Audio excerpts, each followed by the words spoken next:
16th of December 1971, Prime Minister Indira Gandhi paid an eloquent tribute to the valiant armed forces of India in a cheering parliament and announced, "Dhaka is the free capital of a free country.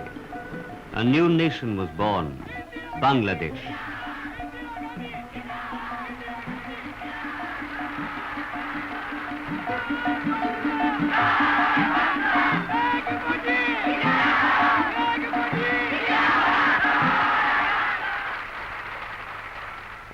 The birth of Bangladesh was a dream come true, freedom won by a brave people.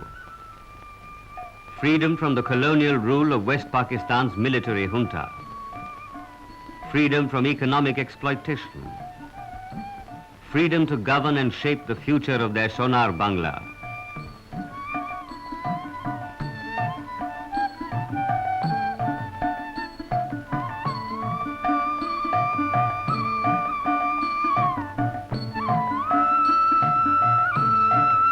But this all happened after a long struggle.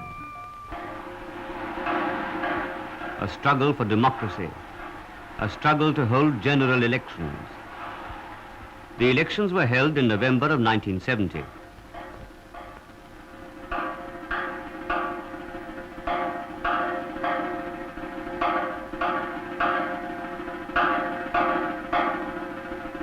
The Awami League, led by Sheikh Mujibur Rahman, won a landslide victory in the national and provincial assemblies. This was a severe setback to communal and religious parties on whom the Pakistani military government had depended. Even the results of the general election were not respected. This was a breach of confidence as far as the Bengali people were concerned.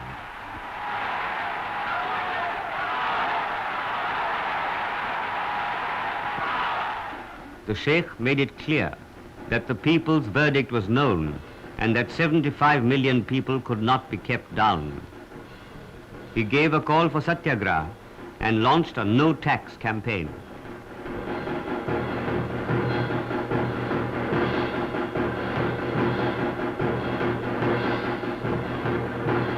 This enraged the Pakistani military dictators, and they sent General Tikka Khan to Dhaka to discipline the Bengali people.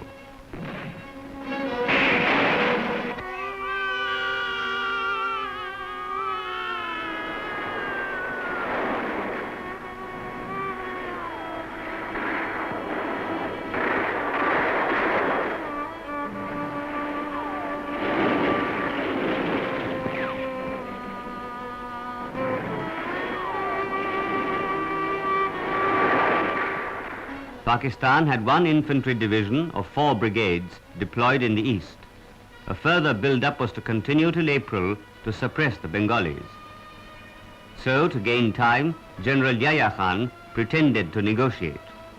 Mr. Bhutto was invited to join these talks at Dhaka.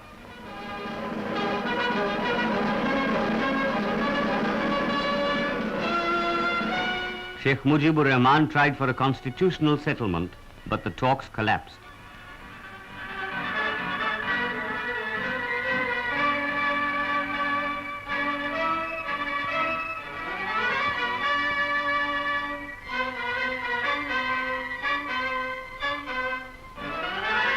As soon as General Yahya Khan reached Karachi from Dhaka on the 25th of March, the Pakistan Army commenced its operation to discipline the Bengali people.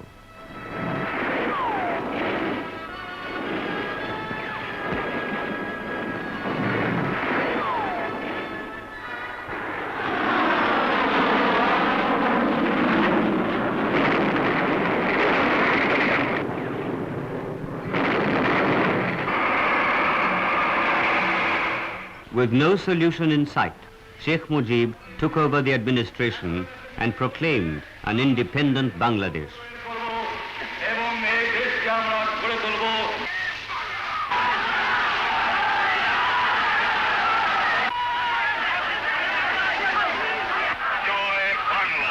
He was taken prisoner. The people of Bangladesh arose in fury and in anger. The East Pakistan Rifles, the East Bengal Regiment, and other paramilitary forces, along with thousands of civilian volunteers, flocked to the new standard.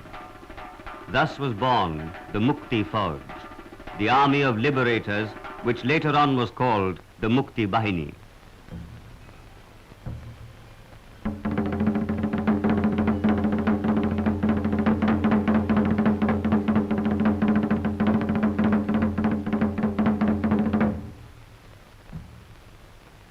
Slowly they learnt the handling of arms.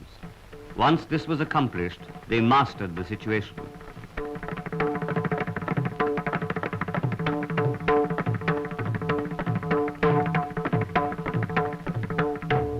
They started sinking ships and struck Chittagong and Mangla harbors several times. By the 15th of November, these ports were closed. Then they commenced attacking inland water transport at Barisal, Khulna, Chandpur, Narayanganj and Golando Ghat.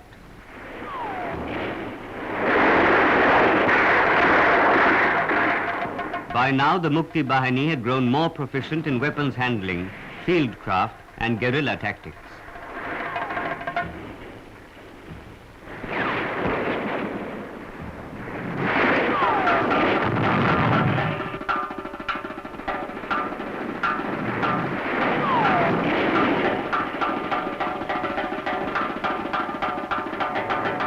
The Mukti Bahini's guerrilla activities in Dhaka and the other principal cities of Bangladesh drew worldwide attention.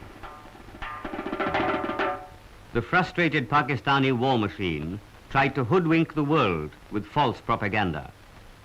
Their representative at the United Nations blamed India for trying to create a situation of famine and unrest in Bangladesh.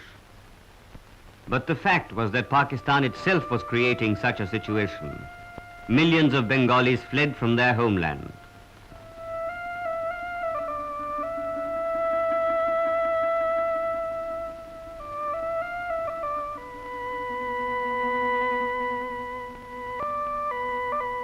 A total of 10 million refugees sought sanctuary in India. This was a crushing burden on the Indian economy.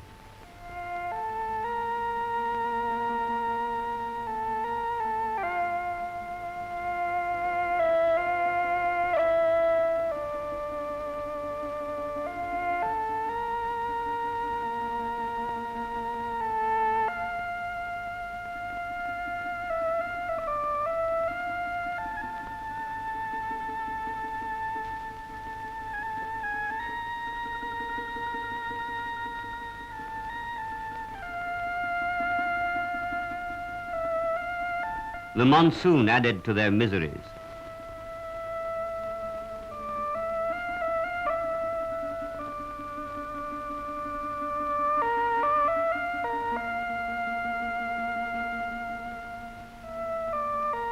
Distinguished foreign visitors came to visit the refugees.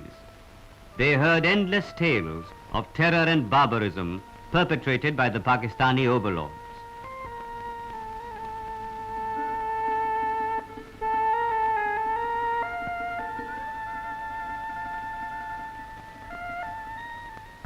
The Pakistan army in Bangladesh was totally frustrated in its attempts to suppress the Mukti Bahini. The Pakistanis tried to involve India in armed clashes and commenced shelling across the international border. Many innocent Indian villagers were killed.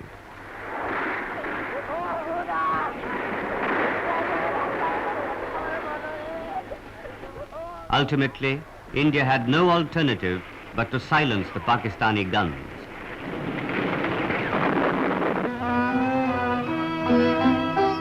The Prime Minister, having earlier sent her senior colleagues abroad to explain the situation, in November of 1971, herself made a trip to Belgium, Austria, the United Kingdom, the United States of America, France and West Germany.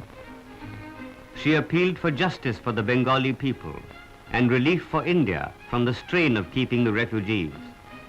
She said, "Our country is facing danger. I have come here in search of some wise impulse, which, as history tells us, sometimes works to save humanity from despair." Meanwhile, the Pakistan army continued its violations of Indian territory.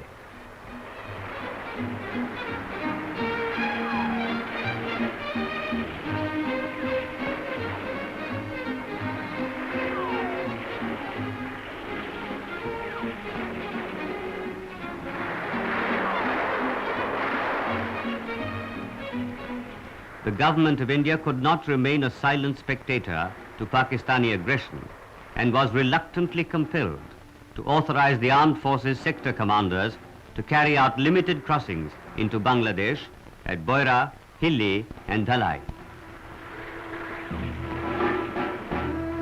At Boira, Pakistan attacked with a squadron of M24 Shafis and a battalion of infantry. 4 Pakistani tanks were destroyed and 9 captured. The Pakistanis suffered heavy casualties. The next day, on the 22nd of November, the Pakistan Air Force went into action at Boira. 3 F-86 Sabre aircraft were shot down and 2 Pakistani pilots captured. Similarly at Hilli, troops of 20 Mountain Division and at Dhalai, a brigade of 8 Mountain Division silenced enemy guns. At Akhora, a brigade of 57 Mountain Division boldly counterattacked Pakistani positions. The consequences of these operations were that Pakistan was thoroughly confused as to the intentions of the Indian Army.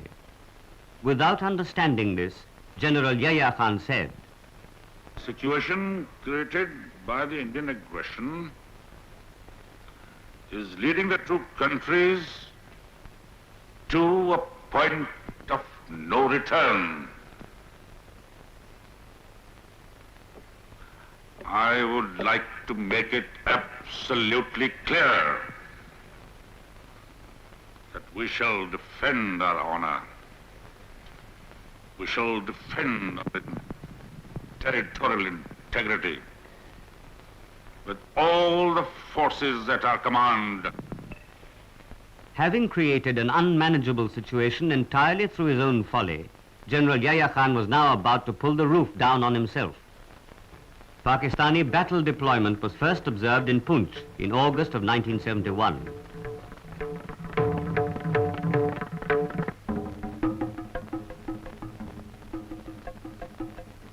By the 11th of October, reliable intelligence sources confirmed that Pakistani movements were designed for an offensive.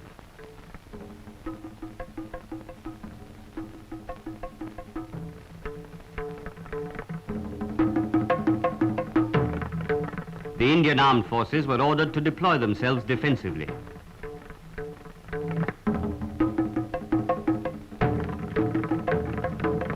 The aim was to deny Pakistan occupation any of our territory, to prevent the Chinese getting any access in the north, and to liberate Bangladesh and destroy Pakistani forces there.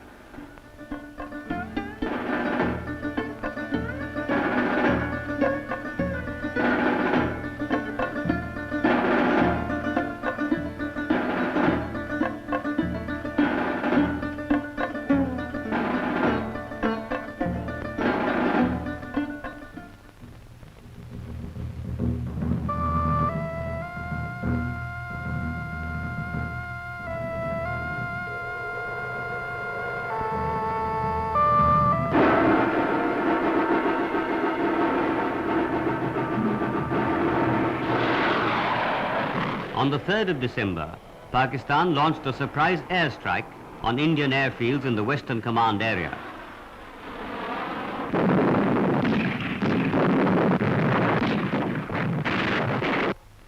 Pakistan launched a full-scale war against us. The Pakistan Air Force suddenly struck at our airfields in Amritsar, Pathankot, Srinagar, Avantipur, Uttarlai, Jodhpur, Ambala and Agra. Their ground forces are shelling our defense positions in Sulemanki, Khemkaran, Poonch and other sectors. In Cham, in 15 Corps sector, Pakistan mounted their heaviest attack. They used 4 infantry and 1 armored brigade, supported by 8 artillery regiments. Our Jawans fought bravely and blunted the enemy offensive.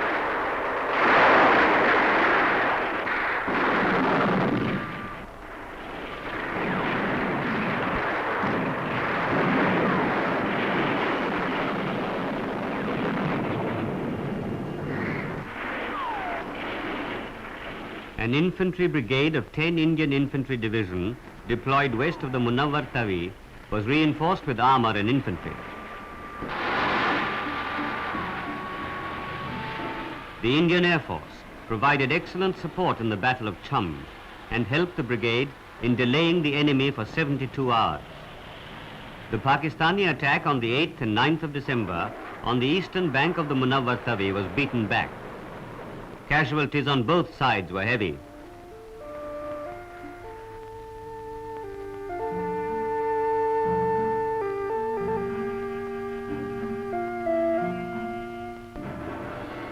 The second heaviest attack of the western sector was in Poonch, where a brigade of 25 Infantry Division was attacked. The attack was repulsed.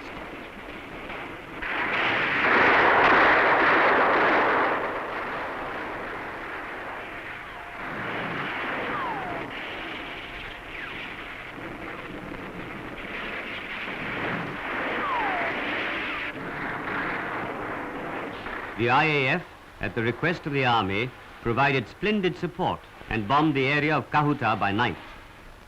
Having held off the enemy at Poonch, we attacked and captured some tactical features in the sector. All formations of 15 Corps mounted offensive operations with the troops they could lift from the defense. This was done to dominate the enemy throughout the Corps sector. Troops in Ladakh captured ground at altitudes of 5,000 meters under severe weather conditions, demonstrating once again the traditional determination of the Indian infantryman. Successful assaults in Kargil at a height of 4,500 meters were of strategic importance in securing the lines of communication to Leh. Troops of 26 Infantry Division captured the Chicken Neck area, securing Akhnur, and thus relieved our own troops defending it.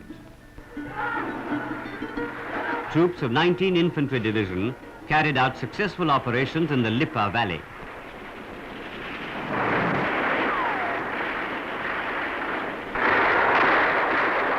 In the western sector, at Hussainiwala, Pakistan attacked our border outposts.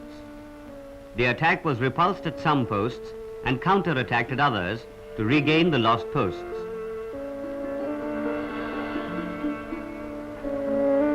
In the Fazilka area, we lost some territory, but in Dera Baba Nanak, we captured a Pakistani enclave and the Sejara Bulge.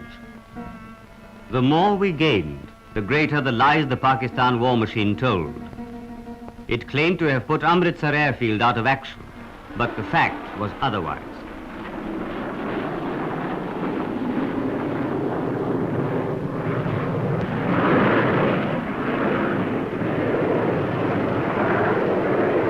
In retaliation to the Pakistani air attack on the 3rd of December, the IAF carried out attacks on Pakistani operational airfields at Chanderi, Sialkot, Sargoda, Murid, Mianwali, Pasrur, Risalpur, Jessore and Dhaka.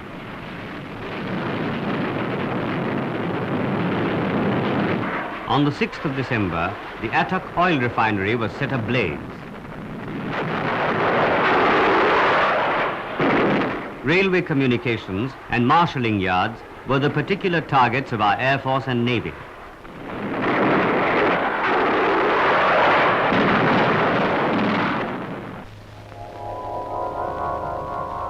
The Indian Navy achieved complete supremacy of the seas.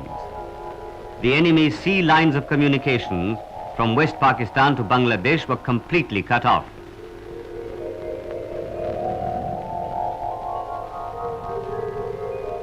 The Eastern Fleet, which included the aircraft carrier Vikrant, established a blockade of the maritime approaches to Bangladesh, and the Western Fleet dominated the Arabian Sea. On the 3rd of December, ships of the Eastern Fleet attacked the American-built submarine Ghazi and sank her.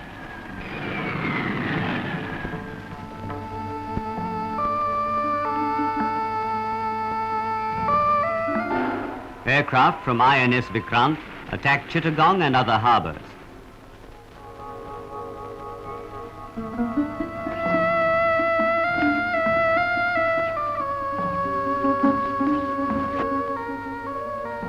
Ships of the Western Fleet carried out daring raids on Karachi and sank a number of Pakistani warships just outside the harbour, which included the destroyer Khyber.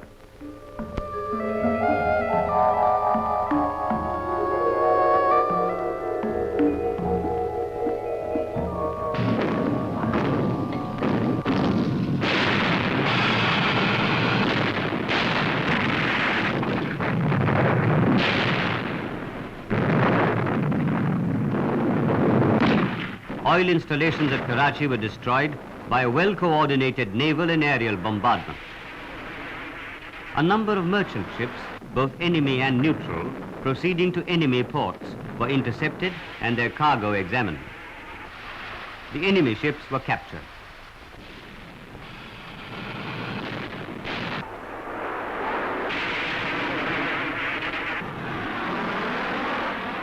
While employed in hunting enemy submarines, the frigate Kukri was unfortunately lost. A gallant ship that went down with her captain. On the 4th of December, troops of the Eastern Command commenced attacks across the international border to liberate Bangladesh.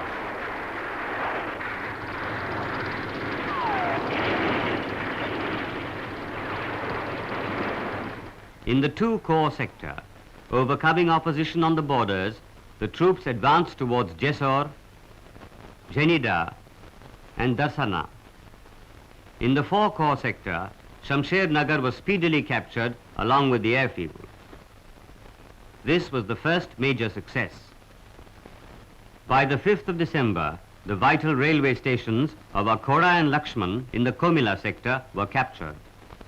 Similarly, in the 33-corps sector, Thakurgaon and Phulbari were captured.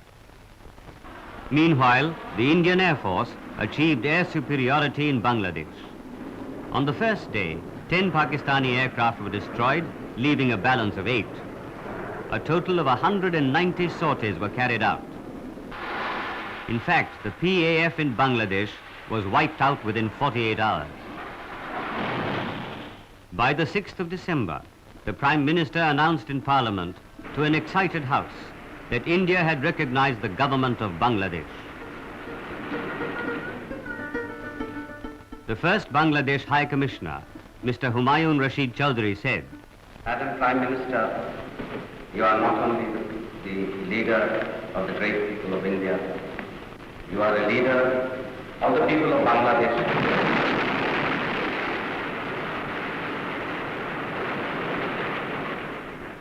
Madam Prime Minister, you are not only a leader of the subcontinent, but you are the leader of mankind as such.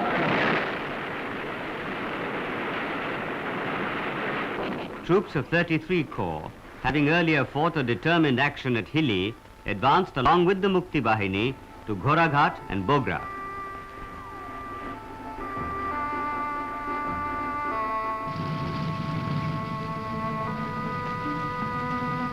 On the 6th of December, the Pakistanis abandoned Jessore cantonment and its prepared defences.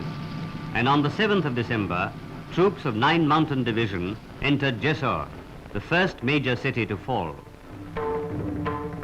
After that, other centres, Jhenida, Magura, Gobindganj, began to fall to troops of 2 corps, one after the other.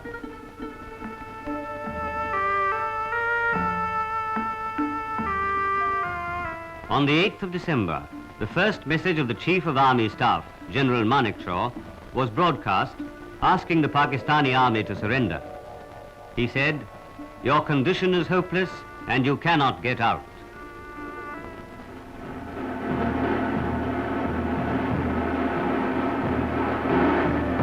On the night of the 4th and the early hours of the 5th of December, enemy troops crossed the international border near Longewala.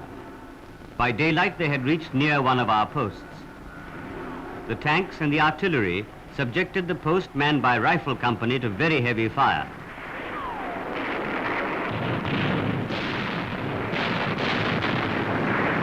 By 7:30 in the morning, Hunter fighter bombers of Western Air Command went into action, and they created real chaos for the enemy. They destroyed 40 enemy tanks. Similarly, enemy transport columns moving from the border towards Longewala were interdicted by our aircraft.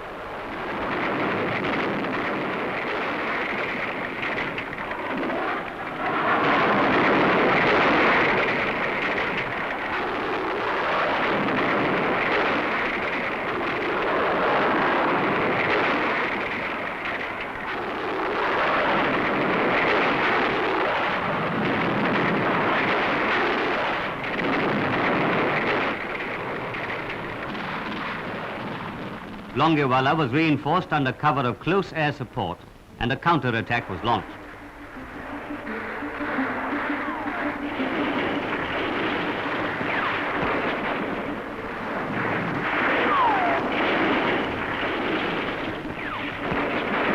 By the 10th of December, 400 square kilometers of Pakistan territory had been captured by our forces.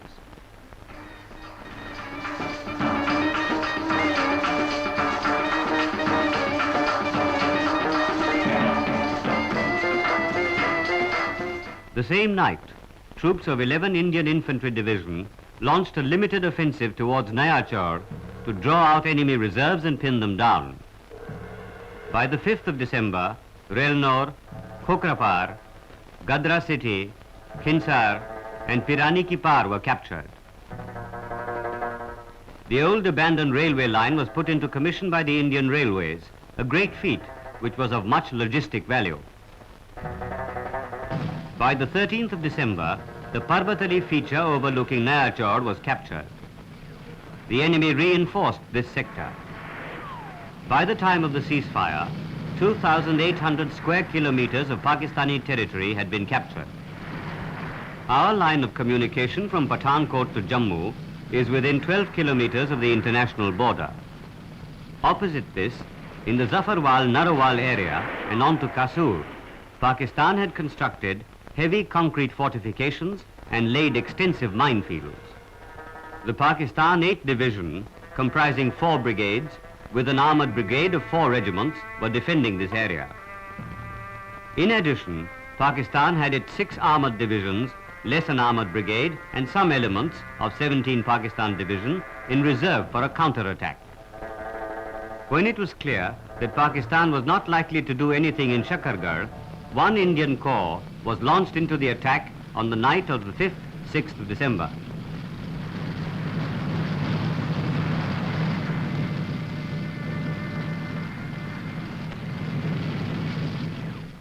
The following night, the eastern thrust went into action.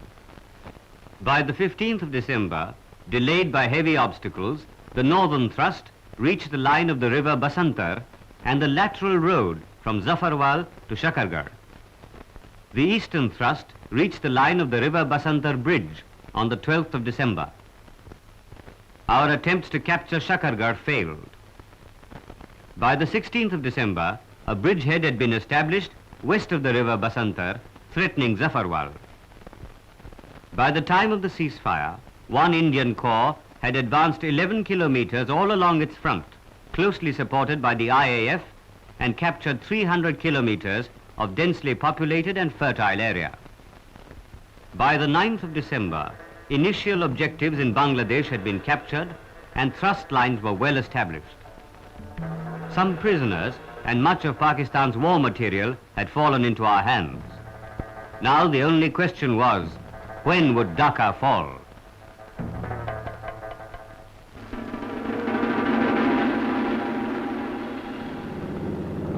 To achieve surprise and mobility, 57 Mountain Division crossed the Meghna in helicopters.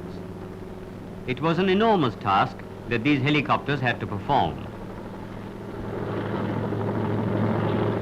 Similarly, a battalion was lifted across the river Surma towards Sylhet. In the 2-corps sector, 4 Mountain Division crossed the river Madhumati in country craft, improvised boats and PT-76 tanks. On the 12th of December, 9 packets and 24 Dakotas, operating from widely separated airfields, were carefully coordinated to rendezvous accurately at Tangail to airdrop a battalion of 50 parachute brigade.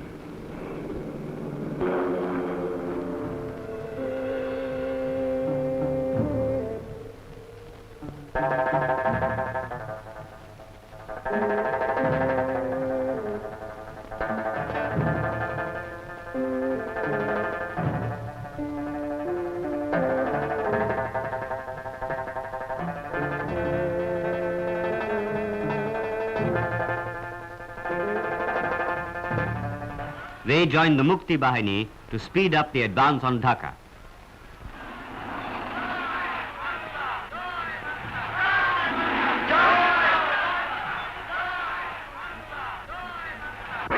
Naval aircraft continued to pound targets in Dhaka. By the 14th of December, the airfield and the harbour of Chittagong and Cox's Bazar were put out of action. Thus, Bangladesh was now completely isolated by land, sea and air.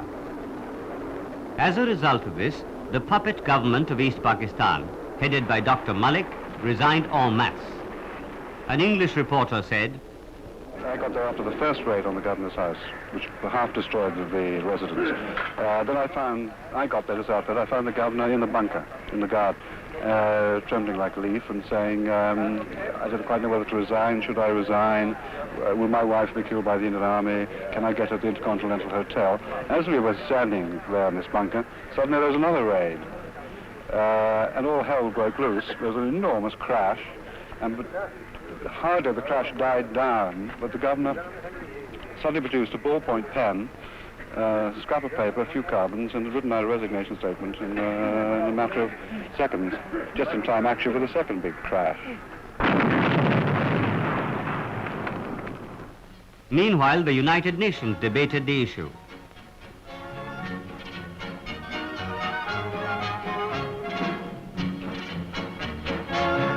Mr. Bhutto resented the Russian veto. I find it disgraceful to my person and to my country to remain here a moment longer than necessary. But I am not boycotting. Impose any decision. Have a treaty worse than the Treaty of Versailles. Legalize aggression. Legalize occupation. Legalize everything that has been illegal till 14th or 15th of December 1971. I will not be a party to it. We will fight. We'll go back and fight. My country hearkens for me. Why should I waste my time here in the Security Council? I will not be a party to the ignominious surrender of part of my country. You can take your Security Council. Here you are. I'm going.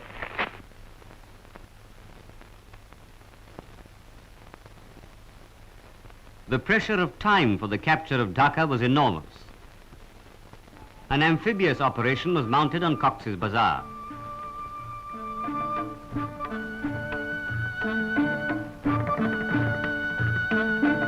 A battalion of Gorkhas with 2 companies sailed from Calcutta and carried out an unopposed beach landing, achieving complete surprise.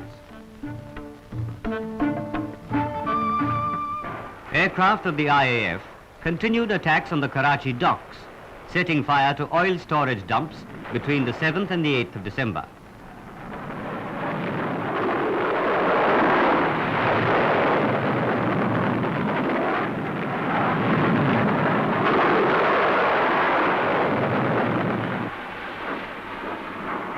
On the 11th of December, the Chief of Army Staff called on Major General Rao Farman Ali to surrender and avoid further bloodshed. The message was relayed in English, Urdu and Pashto so that it could reach all ranks of the Pakistan Army. Earlier, Major General Rao Farman Ali had requested the UN Secretary General for help in repatriating soldiers and civilians to West Pakistan. This request had been countermanded by General Yahya Khan. Moreover, General A.A.K. Niazi, in an interview, said to newsmen, We'll fight it out to the last. But a lot of men might die. This is the price of the freedom. But what freedom? Not yours. It's mine, yes, my country, Pakistan's. You still consider that you stand a fighting chance Pakistan will stay, yes, inshallah will stay. Looking at the situation, Secretary General U Tant requested both the parties to allow all foreigners stranded in Dhaka to fly out. While the foreign nationals were flown out, all aerial activities were held back by the IAF.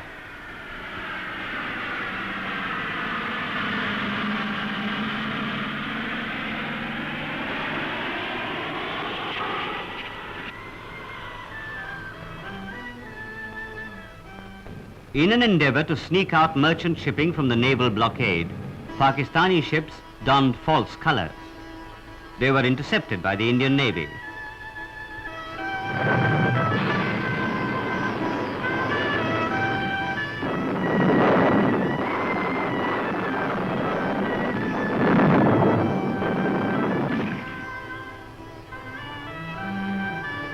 One such ship was the so-called Adamant Manila, which in fact was Madhumati, a Pakistani merchant ship. Thus the naval blockade was completely effective. On the 13th of December, a third message from the Chief of Army Staff to General Rao Farman Ali was broadcast.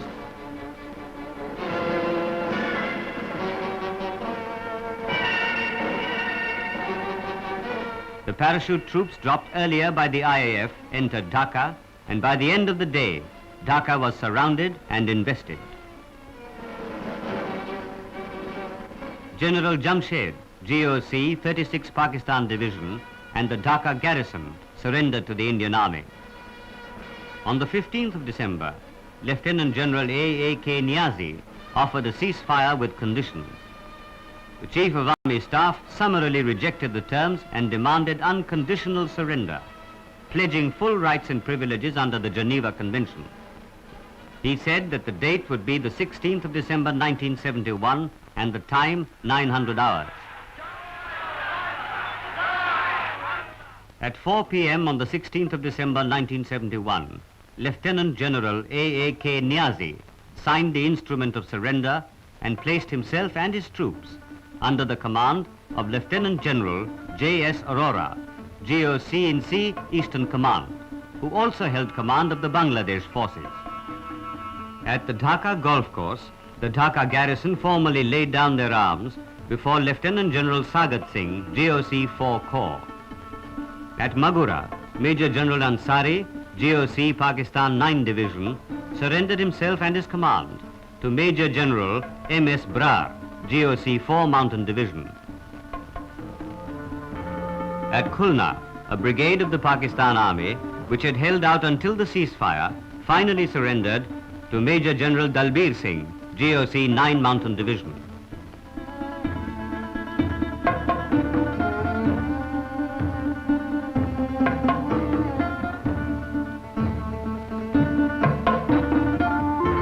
Thus, the Indian Armed Forces brought the dictators to their knees and the Bengalis to freedom.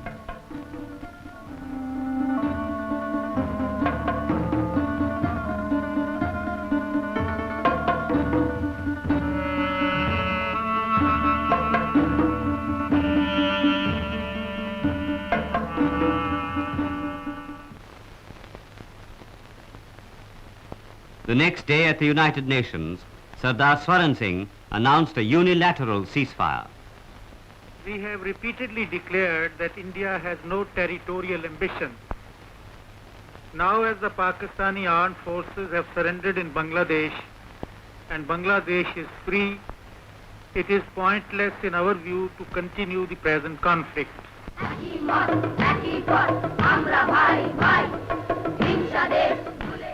Mr. Bhutto tearfully announced, "Impose any decision you want. I shall not be a party to it." General Yahya Khan, as President of Pakistan, accepted the ceasefire. Congratulations from the Honorable Minister for Defense. Unstinted praise from the Supreme Commander of the Armed Forces.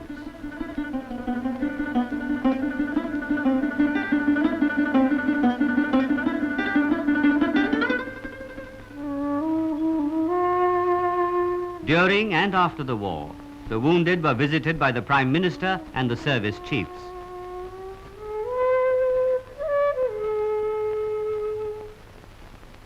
Then the refugees started to go back.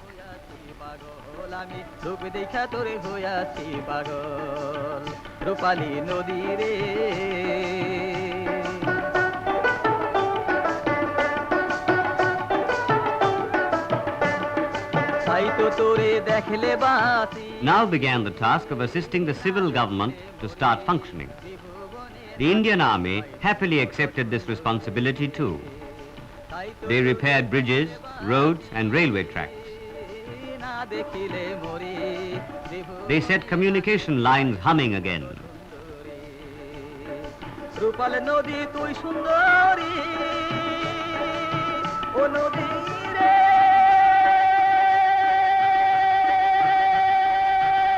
Postal services were restored. Gold and money dumped by the Pakistan army in the sea was taken out by them to hand over to the government of Bangladesh. And to crown all this, the first train after the war steamed into Bangladesh. But that was not all. The father of the nation, Sheikh Mujibur Rahman, was not there.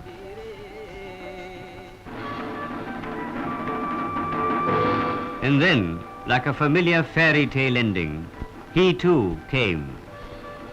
On his way home, a halt at New Delhi.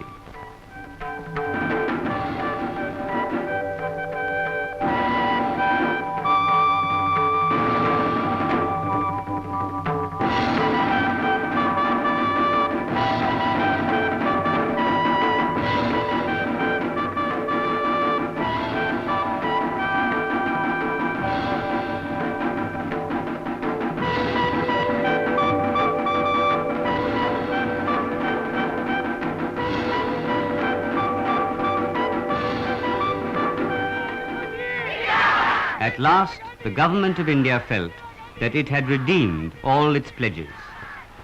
हमने यहाँ भारत में भी 3 वादे किए थे अपनी जनता से।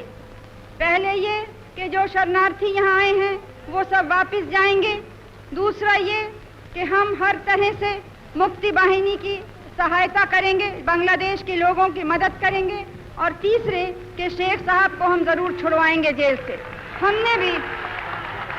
हमने भी अपने तीनों वादे पूरे किए हैं। Farewell parade at Dhaka.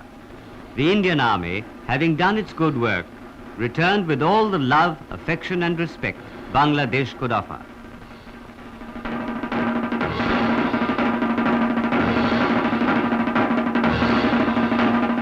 A new nation is born, Bangladesh, for which new chapters of heroism and bravery were written by the Indian Armed Forces.